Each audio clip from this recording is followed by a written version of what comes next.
Imagine a young boy who stood at the door of the death, not trembling, not begging, but seeking only truth.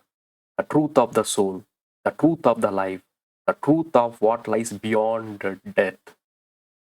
This is the story of Nichiketa from the Katha Upanishad, one of the greatest spiritual dialogue ever recorded.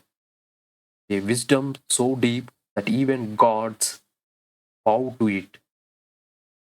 Let's uncover the secret of immortality, the path to freedom and inner awakening. So, one of the most profound spiritual texts on death, soul, self realization, and immortality. Katha Upanishad begins with Nichiketa, young boy whose father is performing a ritual charity by donating old and useless cows. Nichiketa sees the hypocrisy and asks, "To whom will you give me?" The father, angry father, says, "I give you to death."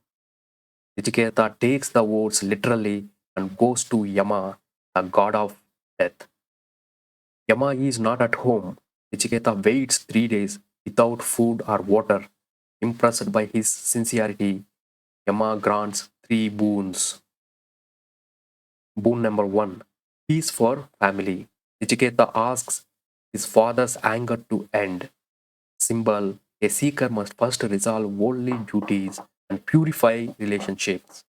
Second boon, knowledge of sacred fire. He asks for the fire ritual that leads to heaven. Symbol, discipline, self effort, and purity in ritual path. Yama teaches him the Ichiketa Agni and fire of inner discipline. So, third boon, what happens after death?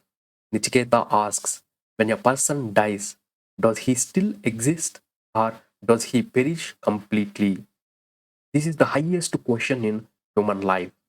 Yama tries to distract him with riches, kingdoms, beauty, celestial pleasures.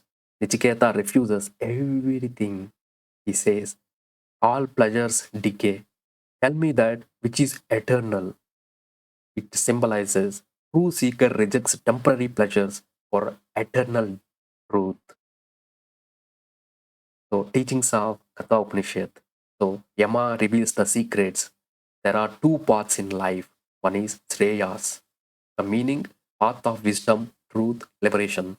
Another path, Preyas, path of pleasure and material desires. The wise choose Shreyas, the ignorant choose Preyas. Yama begins by differentiating between two fundamental paths in life. The pleasant, the path of only enjoyment, sensual pleasure, and immediate gratification. This path leads to temporary happiness and rebirth. And Preyas, the path of spiritual discipline, wisdom, eternal welfare. This path is difficult but lead to moksha, liberation. Yama declares that the wise choose the Shreyas while the foolish choose the Preyas. The nature of self, Ātman. The self is eternal, unborn, and undying. The body dies, but consciousness never dies. You are not the body, you are not the mind, you are eternal witness. Yes, my friend. The ultimate truth everywhere is all about consciousness because consciousness is irreducible, invisible, boundaryless, infinite, and no borders, and spaceless, timeless, fundamentally irreducible. Grounds of all experiences, body, mind, emotions, and feelings will be observed by our witnessing awareness, consciousness, right? The explanation is like this chariot metaphor. Chariot is body, horses, senses, reins, mind, charioteer, intellect, and passenger is soul and Atman. When the senses are controlled by the mind, mind guided by wisdom, the soul reaches freedom. So the self, Atma, the passenger, the master enjoys bhokta, enjoy here. The true witness is observer, the conscious observer, experiencer, experiencing the things, the emotions, the thoughts, the feelings. So all the emotions, like whatever happens in the life, whatever comes from the past, the regret, the guilt, the emotions, the insecurity of the future, right? And the anxiety. So all the sufferings, all the sadness, all the enjoyments, everything will be observer, will be observing through the senses, body, mind, emotions, right? So here the intellect, the reason, the buddhi. Buddhi is the driver responsible for directing and controlling all the senses. When you don't know how to control your senses, and the direction path will go directly into the misuse of entire life. So the mind, manas, used by the intellect to control the senses, the way what you are watching, right? What you are eating, what you are experiencing, what you are talking. So all the senses will be always consciousness. If you leave your horses whatever way they want to go, then you can't move ahead with this body. So you need to control your senses, your mind, your intellect. You need to give the direction to that. Then it will flow in one goal. That is consciousness liberation goal. So the organs that run towards the object, that is senses. So the eternal world, sights, sounds, tastes. So the road, the horses, the mind, the buddhi, the atma. Everything should be aligned. So if the intellect is strong, the mind is not controlled, bad charioteer and loose reins. The senses will run wild. The passengers will remain bound to cycle of death and rebirth. That is karma. You will not get all the actions, karmas you make again and again and again.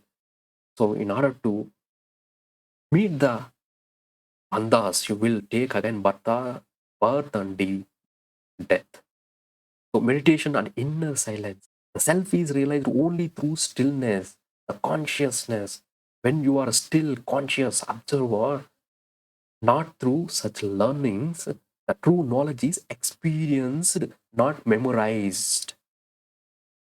So consciousness you need to experience this because it is a formless, timeless, boundaryless, infinite. You are in the consciousness. Consciousness also is in you. You are in the universe, and universe also in you. But how to observe the observer by dissolving your mind and your senses.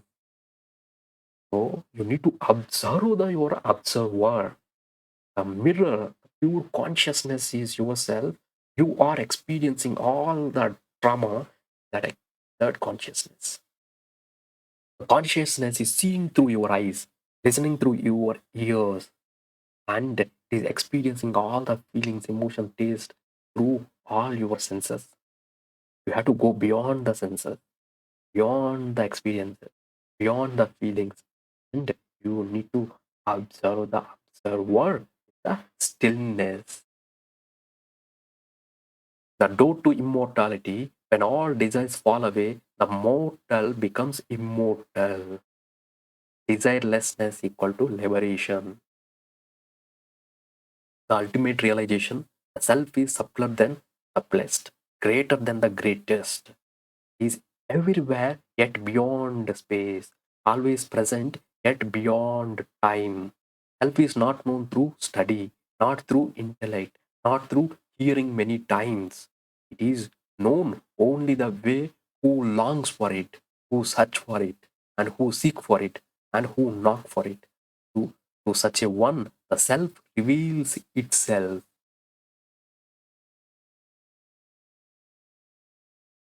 The ultimate secret Yama revealed in immortality of Ātman, unborn and eternal, is eternal and indestructible and unchanging. So, subtler than the subtlest, understand by mind, or grasped through eternal effort. The goal It is the attainment of timeless, immortal state of nirvana or liberation. By providing a clear roadmap distinguishing between the transient and eternal, the Katha Upanishad serves as a fundamental text to all schools of Vedanta. So, real spirituality is not about rituals, it's about discipline, discrimination, and direct experience. The true seeker chooses truth over comfort. Death is not the end, it is door to eternal consciousness. Nichiketa walked to death to learn how to truly live. The one who conquers fear, desire, and ego is free forever.